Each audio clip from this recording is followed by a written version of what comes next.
मनन रसामृत को सब्सक्राइब करना और शेयर करना ना भूलें। शुक्रिया। ओम श्री गुरुचरण कमलेभ्यो नमः। गुरुर्ब्रह्मा गुरुर्विष्णु गुरुर्देवो महेश्वरा, गुरुर्साक्षात् परब्रह्म तस्मै श्री गुरुवे नमः। ओम वक्रतुंड महाकाय सूर्यकोटि समप्रभा, निर्विघ्नं कुरु मे देव सर्वकार्येषु सर्वदा। वंशी विभूषितकरान् नवनीरिताभार,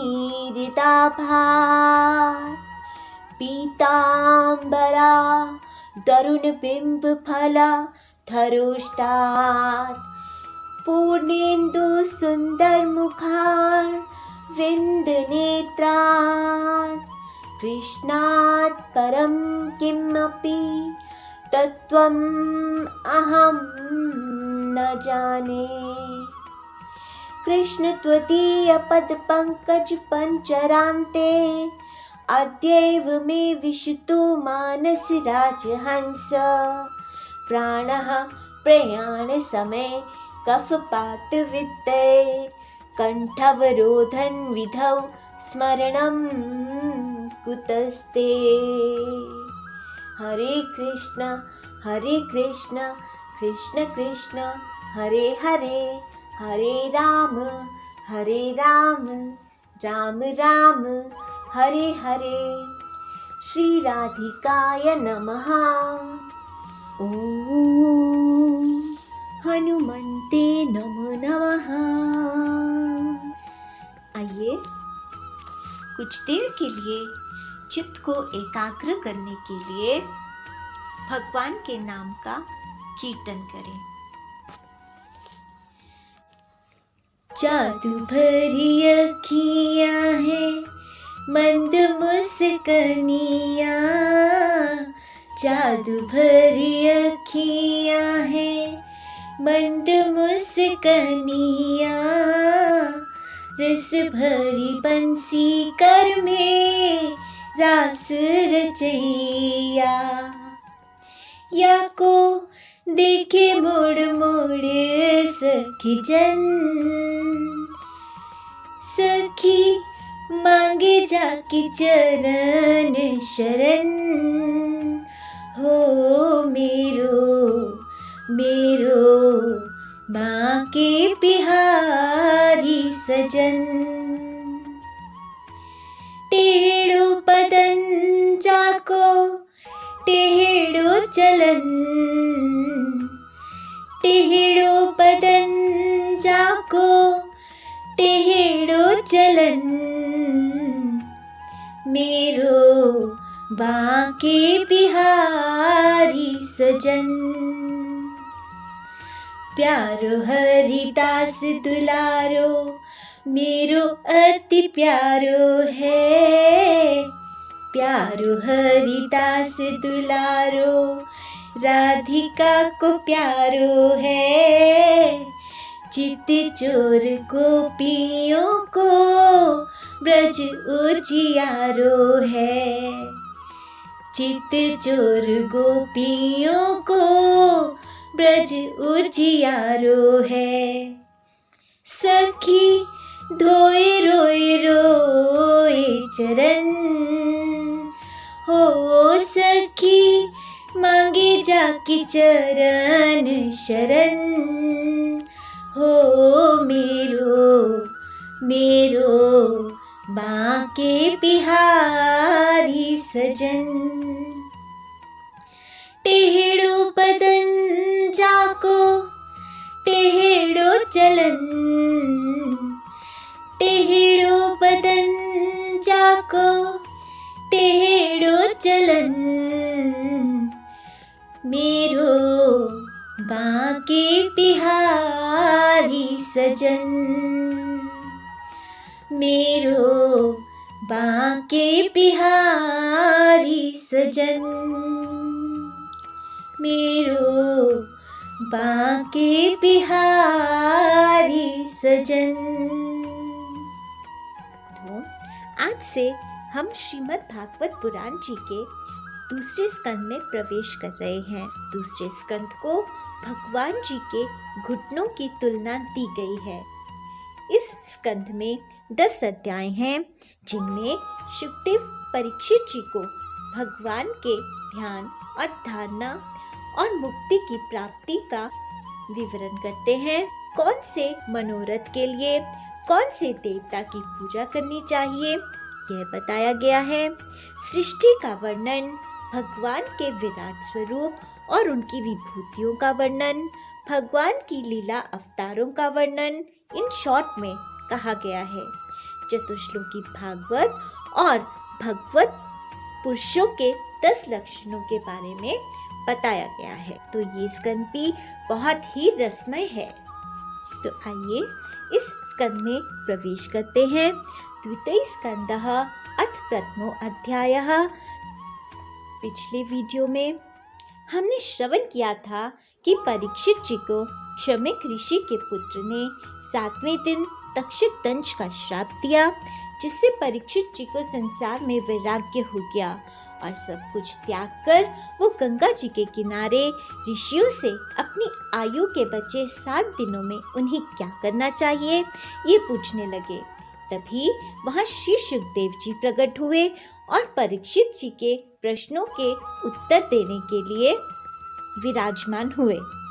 शुकदेव जी कहने लगे, तस्माद् भारत सर्वात्मा भगवान ईश्वरो हरिः श्रोतव्यः कीर्तितव्यश्च समर्थवयश्च एच्यताभयम् एतावान् सांख्ययोग्याभ्यां स्वधर्म परिनिष्ठया जन्मलाभः परः पुंसामन्ते नारायण स्मृतिः। अर्थात जो अभय पद को प्राप्त करना चाहता है उसे तो सर्वात्मा सर्वशक्तिमान भगवान श्री कृष्ण की ही लीलाओं का श्रवण, कीर्तन और स्मरण करना चाहिए। मनुष्य जन्म का यही इतना ही लाभ है कि चाहे जैसे हो, ज्ञान से, भक्ति से अथवा अपने धर्म की निष्ठा से जीवन को ऐसा बना लिया जाए कि मृत्यु के समय भगवान की स्मृति अवश्य बनी रहे। हे परीक्षित जी, जो निर्गुण स्वरूप में स्थित हैं एवं विधि निषेध की मर्यादा को लांघ चुके हैं, वे बड़े बड़े ऋषि मुनि भी प्रायः भगवान के अनंत कल्याणमय गुणों के वर्णन में रसते रहते हैं। द्वापर के अंत में इस भगवत रूप अथवा वेद तुल्य श्रीमद् भागवत नाम के महापुराण का अपने पिता श्री कृष्ण द्वैपायन से मैंने अध्ययन किया था। परिनिष्ठितो अपि नैगुण्य उत्तम श्लोक लीलया गृहीत चेता राजर्षे आख्यानम यत् धीतवान। राजर्षे, मेरे निर्गुण स्वरूप परमात्मा में पूर्ण निष्ठा है, फिर भी भगवान श्री कृष्ण की मधुर लीलाओं ने बलात् मेरे हृदय को अपनी ओर आकर्षित कर लिया है। यही कारण है कि मैंने इस पुराण का अध्ययन किया। तुम भगवान के परम भक्त हो, इसलिए तुम्हें मैं इसे सुनाऊंगा।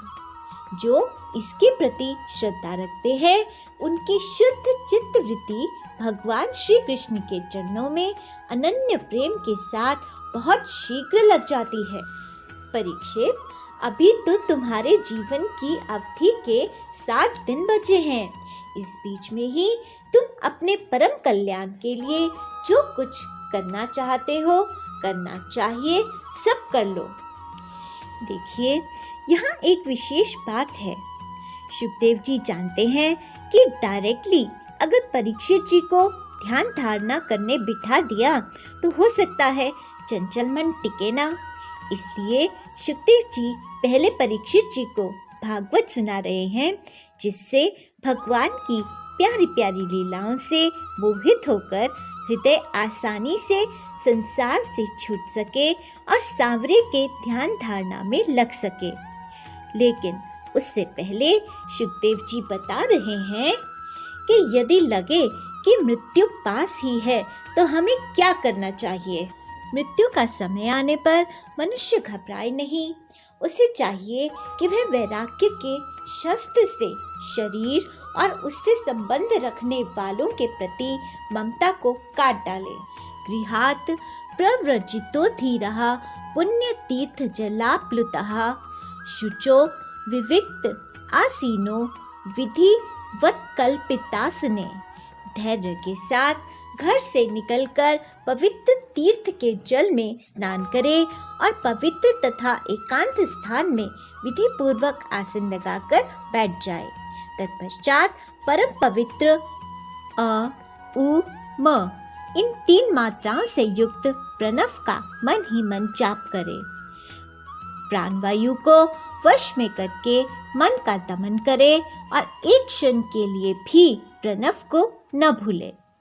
बुद्धि की सहायता से मन के द्वारा इंद्रियों को इनके विषयों से हटा ले और कर्म वासनाओं की चंचलता को, मन के विचारों को रोककर भगवान के मंगलमय रूप में मन को लगाए। स्थिर चित्त से भगवान के शिव विग्रह में से किसी एक अंग का ध्यान करें। इस प्रकार एक एक अंग का ध्यान करते करते विषय वासना से रहित मन को पूर्ण रूप से भगवान में ऐसा तल्लीन कर दे कि फिर और किसी विषय का चिंतन न हो। वही भगवान विष्णु का परम पद है, जिसे प्राप्त करने के बाद मन भगवत प्रेम स्वरूप आनंद से भर जाता है। यदि भगवान का ध्यान करते समय मन रजोगुण से विक्षिप्त या तमोगुण से मौन हो जाए नहीं, धैर्य के साथ योग धारणा के द्वारा उसे वश में करना चाहिए, क्योंकि धारणा उक्त दोनों गुणों के दोषों को मिटा देती है। धारणा स्थिर हो जाने पर ध्यान में जब योगी अपने परम मंगल आश्रय भगवान को देखता है, तब उसे तुरंत ही भक्ति योग की प्राप्ति होती है। यहाँ परीक्षित जी ने शुकदेव जी से पूछा, ब्राह्मण, धारणा किस साधन से किस वस्तु में किस प्रकार की जाती है और इसका क्या स्वरूप माना गया है जो शीघ्र ही मनुष्य के मन का मैल मिटा देता है। शुकदेव जी कहते हैं, जितासनो जित श्वासो जित संगो जितेंद्रियः स्थूले भगवतो रूपे मनः संधारयेद्य। परीक्षित जी, आसन, श्वास, आसक्ति और इंद्रियों पर विजय प्राप्त करके फिर बुद्धि के द्वारा मन को भगवान के स्थूल रूप में लगाना चाहिए। यह कार्य रूप संपूर्ण विश्व को जो कुछ कभी था, है या होगा, सब का सब जिसमें दिख पड़ता है, वही भगवान का स्थूल से स्थूल और विराट शरीर है। मतलब कि इस संसार में जो कुछ भी है वह सब कुछ भगवान में ही समाया हुआ है, और जिस शरीर में सारा संसार समाया हुआ है उसी भगवान के स्थूल शरीर को विराट स्वरूप कहा जाता है। आगे भगवान के विराट स्वरूप का विस्तार से वर्णन किया गया है। यदि इसे कोई प्राणी पढ़ ले, समझ ले, तो उसे समझ में आ जाएगा कि किस प्रकार कण कण में भगवान विराजमान है, समाये हुए हैं। कुछ भी भगवान से विलग नहीं है। शुकदेव जी कहते हैं, जल, अग्नि, वायु, आकाश, अहंकार, महतत्व और प्रकृति, इन 7 आवरणों से घिरे हुए इस ब्रह्मांड शरीर में जो विराट पुरुष भगवान हैं, वे ही धारणा के आश्रय हैं। उन्हीं की धारणा की जाती है। तत्व ज्ञान पुरुष उनका इस प्रकार वर्णन करते हैं। पाताल विराट पुरुष के तलवे हैं, उनकी एड़ियां और पंजे रसातल हैं। दोनों गुल्फ एड़ी के ऊपर की गांठें महातल हैं। उनके पैर के पिंड तलातल हैं।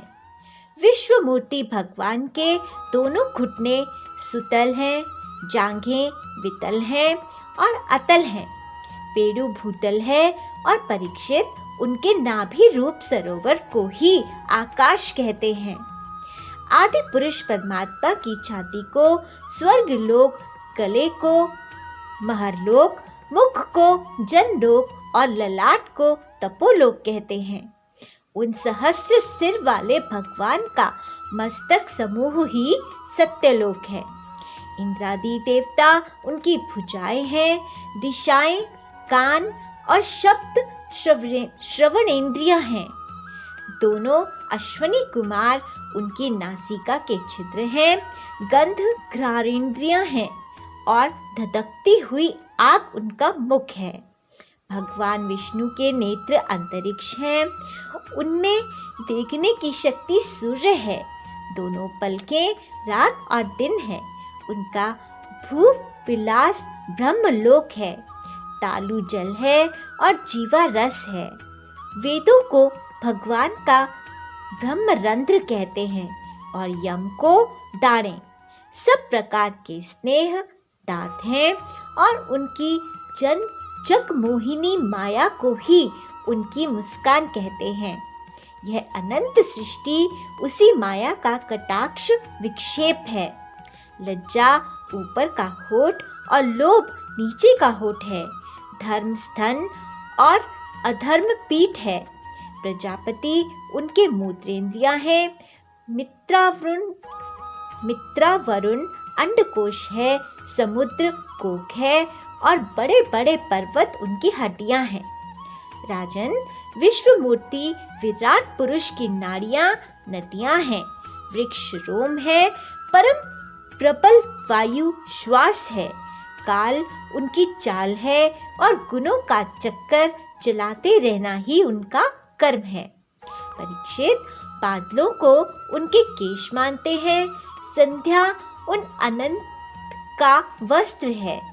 महात्माओं ने अव्यक्त मूल प्रकृति को ही उनका हृदय बतलाया है और सब विकारों का खजाना उनका मन चंद्रमा कहा गया है।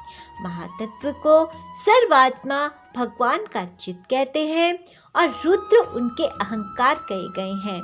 घोड़े, खच्चर, ऊंट और हाथी उनके नख हैं। वन में रहने वाले सारे मृग और पशु उनके कटि प्रदेश में स्थित हैं। तरह तरह के पक्षी उनके अद्भुत रचना कौशल है। स्वयंभू मनु उनकी बुद्धि है और मनु की संतान मनुष्य उनके निवास स्थान है। गंधर्व, विद्याधर, चरण और अप्सराएं उनके षडज आदि स्वरों की स्मृति हैं। दैत्य उनके वीर्य हैं। देखिए, यहाँ कहा गया है मनुष्य उनके निवास स्थान है। ऐसा इसीलिए कहा गया है क्योंकि भगवान हम मनुष्यों के हृदयों में ही निवास करते हैं। आगे कहा गया है गंधर्व, विद्याधर, चारण और अप्सराएं उनके षडज और स्वरों की स्मृति है। दैत्य उनके वीर्य हैं। ब्राह्मण मुख, क्षत्रिय भुजाएं, वैश्य जंघाएं और शूद्र उन विराट पुरुष के चरण हैं। विविध देवताओं के नाम से जो बड़े बड़े द्रव्यमय यज्ञ किए जाते हैं वे उनके कर्म हैं। परीक्षित, विराट भगवान के स्थूल शरीर का यही स्वरूप है, सो मैंने तुम्हें सुना दिया।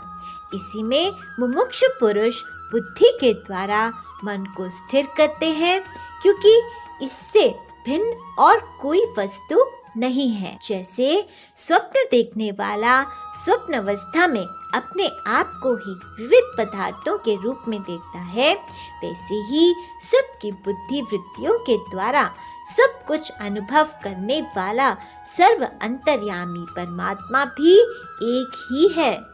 उन सत्य स्वरूप आनंद निधि भगवान का ही भजन करना चाहिए।